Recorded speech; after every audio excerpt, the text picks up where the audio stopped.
So there was this ancient Roman law called nexium that if you knew it today, you would think it was pretty barbaric. Let me tell you a story.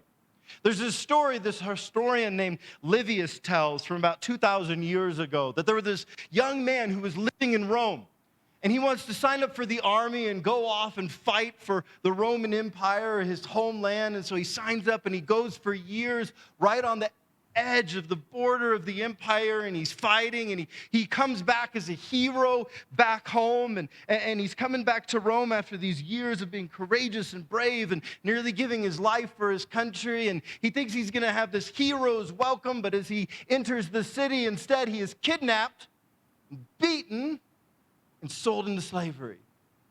And the whole thing was legal. It was a law called nexium. You see, if you owed a debt to a creditor, and that creditor did not think you ever could pay it back, they could sell you into slavery. And so when this young man went off to war, he had a debt that he owned back in Rome. And so when he left, that debt grew and grew and grew with interest. And so once he came back to Rome, he was sold into slavery. We hear stories like this. We're like, that's barbaric. I'm glad we got rid of that, right? Well, let me tell you another story. In 2012, there was a couple. They were nearing retirement age. They lived just a few miles from here in Lakewood, Colorado. So they're getting close to retirement. Both of them had really good jobs that they had been in for years and years and years in Jeffco schools, were making a good income, had a beautiful home, had just living the life, thought they were about to retire. But through their 50s, well, they begin to have a little bit of a problem. Have you ever seen the big black buses that drive around here everywhere that say Blackhawk on them? Do you know what I'm talking about? They're like, what does this do? Well, if you get on them, you will go to a casino. And they got on these buses a little too often. And they racked up some serious credit card debt. And so as they were nearing retirement age, they had this debt in credit cards. And then, well, the husband got cancer. And it was treatable, but the medical bills began to come in. And, well, they would have been able to overcome it financially. They had great jobs, except they had all this other debt hanging over their head. Well, after some years of this, eventually the couple went bankrupt. They lost their home that they had been in for decades, that they thought they'd be retiring in. They were renting a small apartment, and both of them are continuing to work to dig themselves out of a financial hole that they will never, ever overcome. Now, what's interesting is when we hear about something like nexium in the ancient world, and even some places today where you can be sold into slavery for your debt, we're like, that's barbaric. But are these two stories really all that different? I don't think they are. Because, see, whether it's 2,000 years ago in the Roman Empire and this barbaric nexium rule, or whether it's today with how we get ourselves stuck into debt, the truth is that if you do not handle your money in the right way, it will absolutely master you. It will absolutely master you.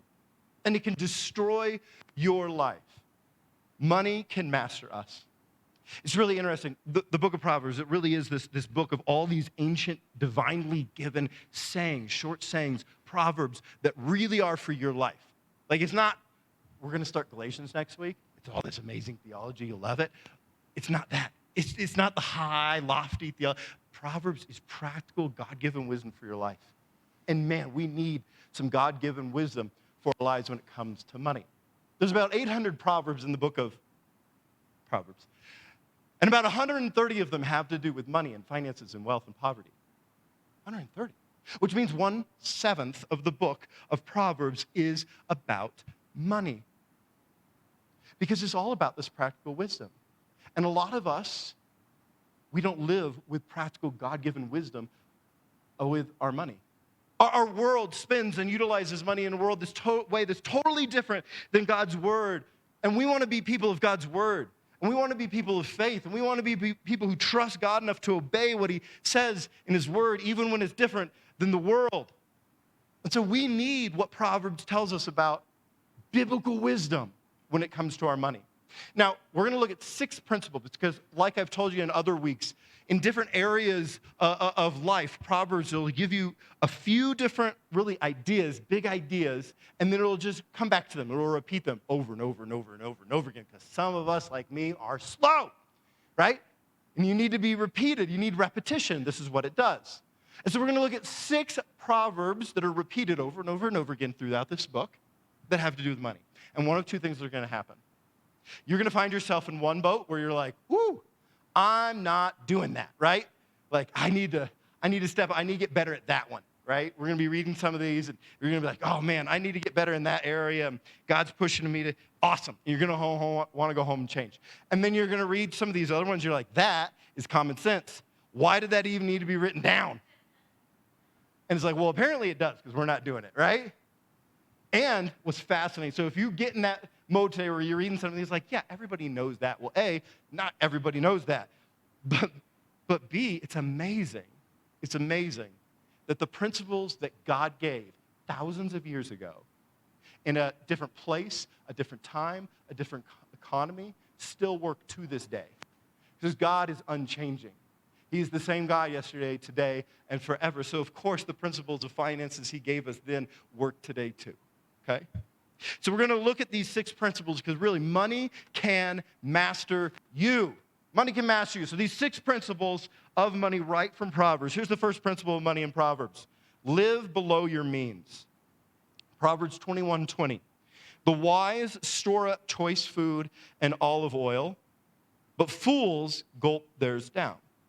So it's not just olive oil, although olive oil is so expensive. It's not just about olive oil. It's resources. A wise person does not gulp down all their resources. They live below their means. Very simply stated, you will spend less money than you make.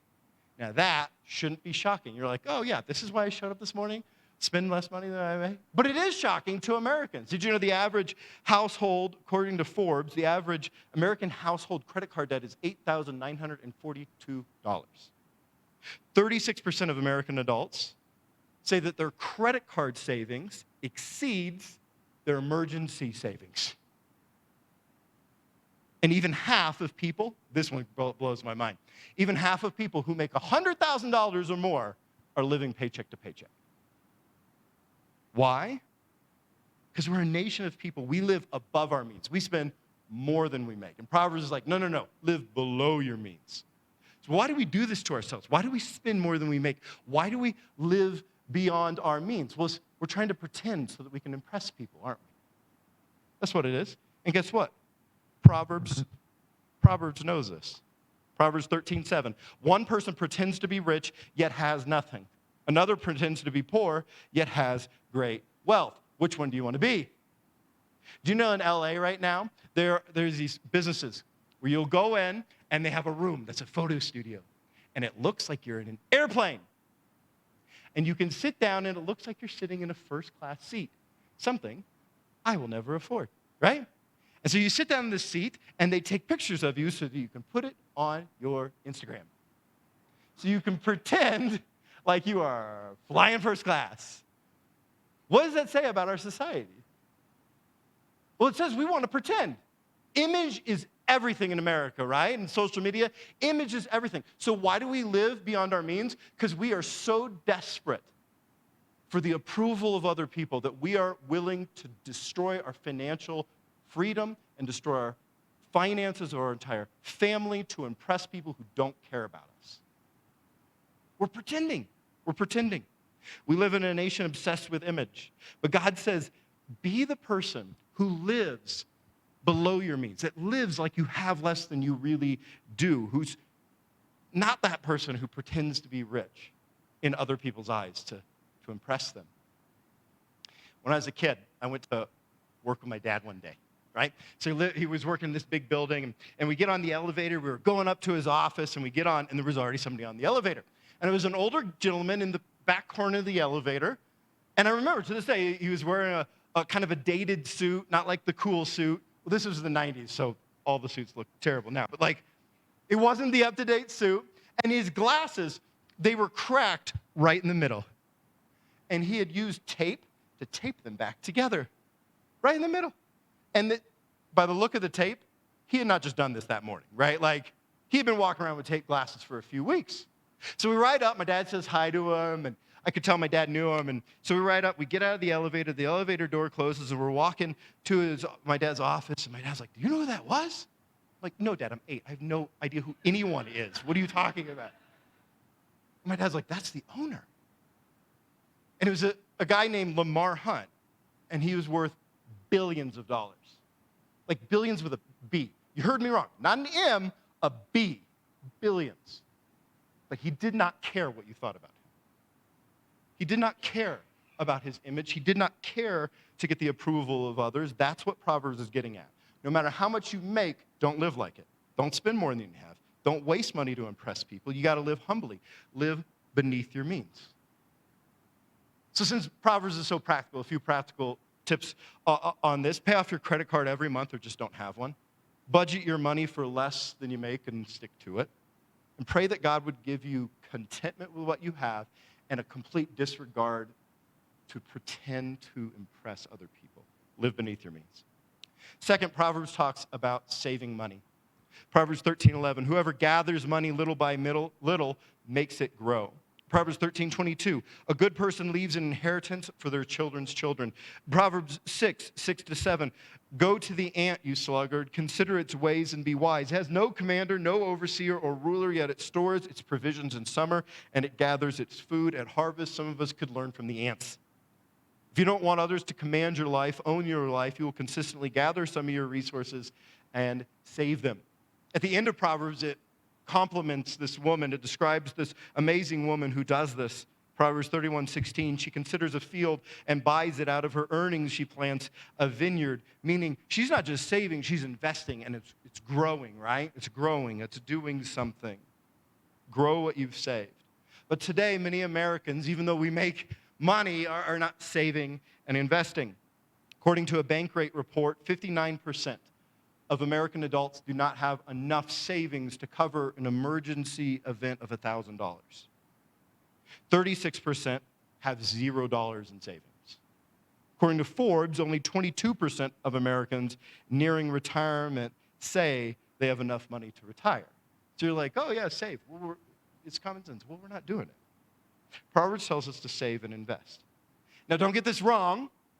This does not mean that you get your feeling of security or identity from your savings account and how many zeros it has. We get our security and our savings, we get our security and our identity from Jesus and Jesus alone. But slowly and safely, Proverbs wants us to save and invest over time because you'll need it eventually. God, if you know him, is not often in the microwave business. He's more of like a crock pot kind of guy. He works slow. So a few practical tips. If your work has a 401k match the max. Don't go past it, but it's free money. Invest your time in learning how to grow your money. And pray that God would give you the wisdom to save while also having the wisdom not to find your security in your savings, but in him. Save and invest. Third, Proverbs wants us to eliminate debt. Debt. Proverbs 22:26. Do not be the one who shakes hands and pledge or puts up security for debt. So here the author is talking about how foolish it is to lay collateral down like things you own to secure a loan. Verse 27, if you lack the means to pay, your very bed will be snatched from under you. If you're going into debt to buy things you cannot afford, it will always result in you losing the things you already have. So just don't do it. Don't do it. Debt is a financial prison. This idea is repeated again in Proverbs 22:7. The rich rule over the poor, and the borrower is slave to the lender. Until you get out of debt, you're enslaved to the person you owe. Today, slavery in India and other countries is still a reality. A mother and daughter, adult mother and daughter, took out a loan of $1,370 one day, which some of us spend more on Starbucks every year than that, but they took out this small loan and they were unable to pay it back, and so they were captured and enslaved in a silk factory, working 11 hours a day every single day for years to pay back this debt. All the proceeds of their work were given to their master, and after years of slavery, their debts had doubled. Now, it's easy to see how debt creates slavery in those obvious situations, right?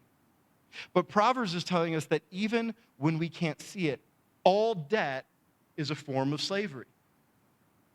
I remember years ago at a different church, I was doing some pastoral counseling for a couple, and years before, the wife had kind of twisted the husband's arm to go on this big trip, and they didn't have the money to do it. And so they took out credit card debt.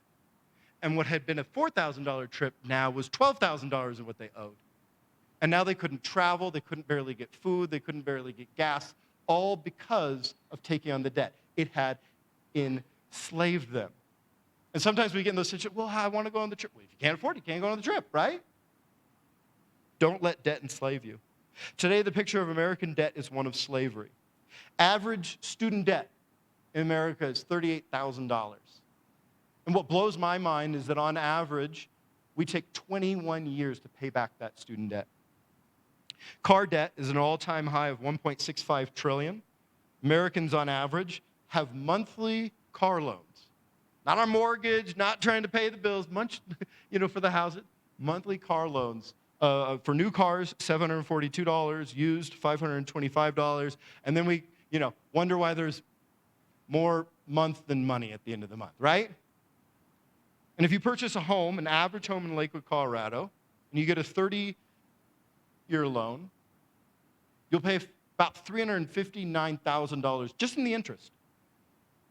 So your home that you originally, if you do a 30-year loan, originally purchased for $580,000 will be just shy of $1 million that you'll actually pay for it. We're a nation enslaved to debt. But Proverbs is clear. Eliminate the slavery of debt. A few practical tips. If you can, I know it's not always possible, but if you can, try to avoid car payments. If you've got one, pay it down. Those get expensive. If you have credit card debt, be laser focused on eliminating that first. And the one type of debt that definitely makes sense is a mortgage, but don't buy the max that you're approved for. Eliminate the slavery of debt. Fourth principle of money in Proverbs is generosity. It's generosity. Proverbs 14:21. Blessed is the one who is kind to the needy. Proverbs 19:6. Everyone is the friend of the one who gives gifts. Proverbs 19:17.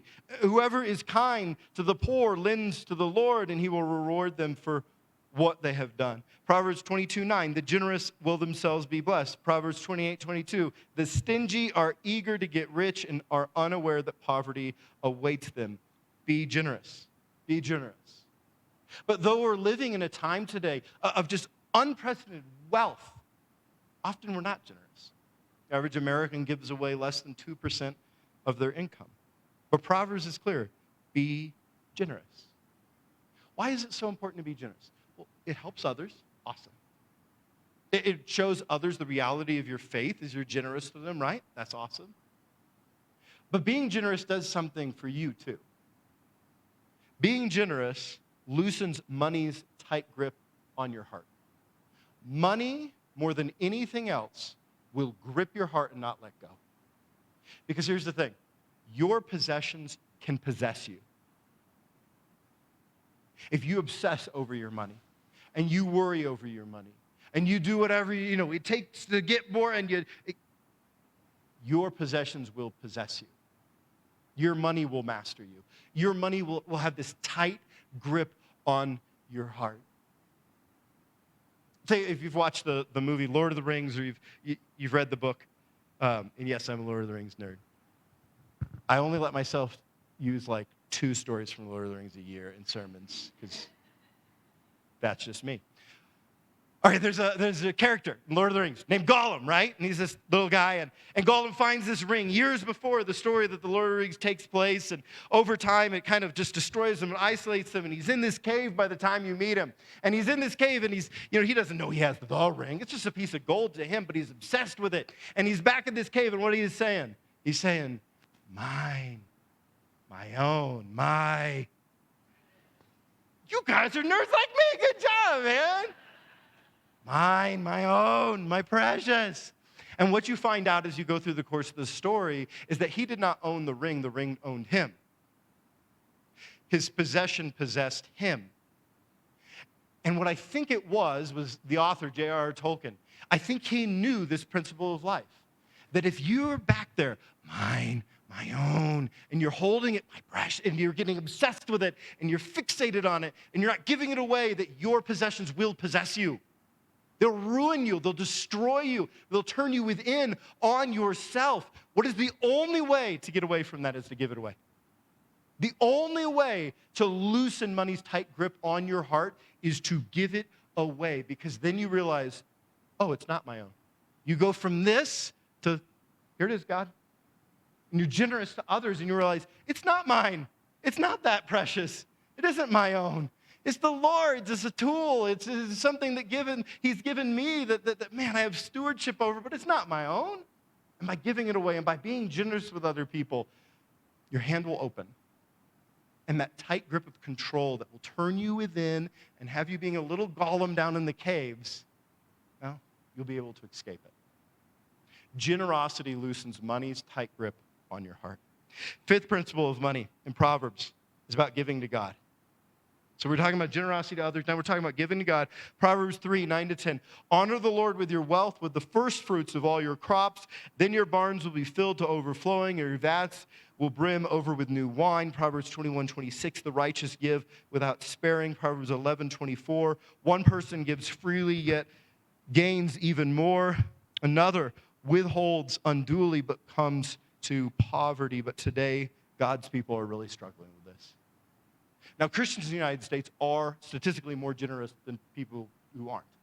But even amongst Christians, the statistics tell us that we give away about 2 to 4% of our income to Christian charities, churches, and mission organizations. But of course, the reality is that the biblical standard is the tithe of 10%. And here's why I think we don't give more to God. And I've had this conversation several times with people. People will come to me, and they feel like God's calling them to give more, to be more generous, to give their money away more. And here's the worry at the back of their heart that's preventing them from doing it. They're like, well, I still have enough. Right? Like, isn't that the thing, that the anxiety that goes through our mind? Like, God prompts us to give more, and we're like, but will I have enough? And so to that question, I just want to say this. I have known professional athletes who went bankrupt because of their materialism. Right? Have you seen that?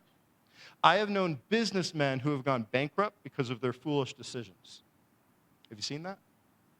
I have known schemers. We've all known schemers that have gone bankrupt because of their greed. Have you seen that? I have never once in my entire life met anyone who has gone bankrupt because they gave to God. I bet you have never seen that. Right? So let us put that worry down and give to God. Sixth, Proverbs wants us to know about the proper place of money in our lives. Proverbs 11:4. Wealth is worthless in the day of wrath, but righteousness delivers us from death. Proverbs 11:28. Those who trust in their riches will fall, but the righteous will thrive like a green leaf. Proverbs 15:16. Better a little with fear of the Lord than great wealth with turmoil. Proverbs 19:22. Better to be poor than a liar. Proverbs 28:6. Better the poor whose walk is blameless than the rich who are always perverse. Proverbs 28:11. The rich are wise in their own eyes. One who is poor and discerning sees how deluded they are. Proverbs 28:20. A faithful person will be richly blessed, but one eager to get rich will not go unpunished. Those are interesting verses, right? Now, I want to be crystal clear. Proverbs does make it clear that it's better to have resources than to have nothing. Proverbs also, like a lot of scripture, carries it with it this odd tension, where Proverbs will say, give to the poor. Proverbs will say, take care of the poor. Proverbs will say, be generous to those who don't have enough. While at the same time, it will criticize those who are poor because of their own lack of work ethic. It does both. That's kind of hard for us. We're like one-track thinkers, right? It does both, which is interesting to me. A lot of Scripture does this. The New Testament does this. The New Testament on one side, and Second Thessalonians says, we're not giving away food to people who won't work. But on the other side, it says, give your money to the poor. Help those in need. It does both. And here's why. We want to have that one-track mind that says either money is all evil or money is all good. And God is like, no. It's neither. money is a neutral. Money is a tool. But what Proverbs wants to do is put money in its proper place in our lives. So this is what these Proverbs are saying. It's better to be a person with integrity, character, and faith, but little money, instead of a person with lots of money, but little integrity, character, and faith. But also, more money can help me take care of other people's, myself, and give to God, but more money is never worth me destroying my own or compromising my own soul for. Because money in itself isn't all evil or all good. It's a tool. It's a neutral. And so what Proverbs is trying to get you to do is to put this tool in the proper place in your life. Proverbs 23, verse 4 says, do not wear yourself out to get rich. Do not trust your own cleverness. Cast but a glance at riches, and they are gone, for they will surely sprout wings and fly off to the sky like an eagle. So yeah, work hard, but man, don't sell your soul. Don't destroy yourself for money. Now today, many Christians get this wrong. It's so interesting if you look across the United States at the church, it seemingly seems like half of Christians falsely believe that God, well, he exists to make you lavishly rich, right? As if being rich is the great virtue in itself. And then we seemingly have half of Christians who falsely believe that money itself is evil, as if being poor is a virtue in itself. But God disagrees with both of these sides.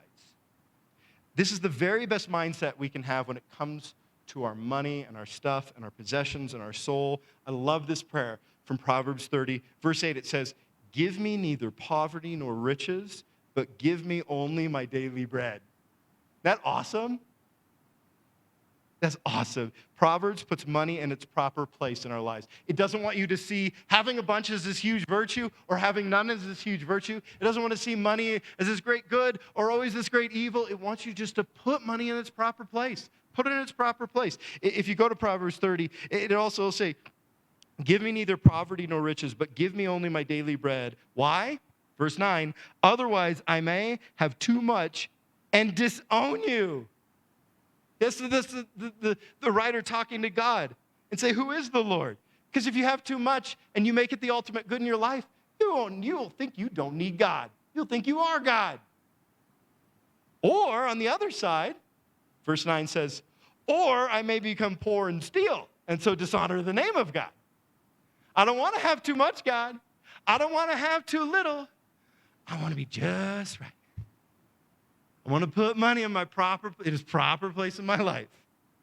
Not too high, not too low. Its proper place, like the Goldilocks, right? Not too hot, not too cold, just right. Put money in its proper place in your life. So with all this in mind, I think we can take these 6 principles of money that we get from the book of Proverbs. We can boil it all down to this. You want to master money before your money masters you. Money really does have a way of having this tight grip of control in your heart. It has a way of mastering, whether it was thousands of years ago, it could enslave you, or today it can enslave you. Today, I mean, there are just ways. Money has this strange way of mastering us, of controlling us, of dictating our life, of oppressing us if we don't handle it correctly. Master your money before your money masters you. I think one of the greatest lies that our culture tells us about our money is this: that you will find financial freedom if you make more than you're currently making. And what does that do? It puts you on a hamster wheel. I'm not there yet. I'll get freedom when I get more. I'll get freedom when I get more. And I'm constantly being enslaved by taking on more debt, by worrying, by anxiety about my money. Because freedom is found in making more and more and more. And I think Proverbs is saying, no. Financial freedom is found in trusting the Lord. Financial freedom is found in following his principles of money. You see, you can make a normal salary and have more financial freedom than a multi-millionaire if you are following the ways of the Lord. When I was a kid, my dad was a football coach. And one year, his team signed a new wide receiver, like the famous wide receiver. This is back in the 90s. I remember going to the locker room after a practice, and I got to meet the guy. And I had seen him on ESPN for years, as I was starstruck. I thought I was meeting a movie star. This was incredible. Like, he was this hero. He was this great guy. And it's like he had made $19 million through his career. This is the 90s. Can you imagine making $19 million? Like, I can't even imagine that sort of money, right? So he made $19 million, but he had been spending it all on cars and houses and stuff and parties and all this stuff. And so later in his career, they've since written really interesting articles on him. Later in his career, he started taking out loans because he wouldn't want to stop buying things, right? So he was taking out loans, and then he was done playing, and a couple years later, he went bankrupt. $19 million went bankrupt. So you see, it isn't about how much you make. You can make $19 million and be enslaved by your money. You can make $19 million and have zero financial freedom if you don't follow the ways of the Lord. So listen to me. Some of us, we are caught up in this lie of the world, that you really think that financial freedom is only going to be found when you make more. It's not. It's going to be found when you follow God and his ways with your money. That's where you're going to find financial freedom. Because you can make a totally normal salary. You can make $30,000, $50,000, $70,000. And you can have more financial freedom than someone making $19 million. You can make more of an impact in other people's lives. You can give more, be more generous. You can have more security. But it's all about stopping the lies and knowing that it's all about trusting the Lord Jesus and his ways. Master your money before your money masters you.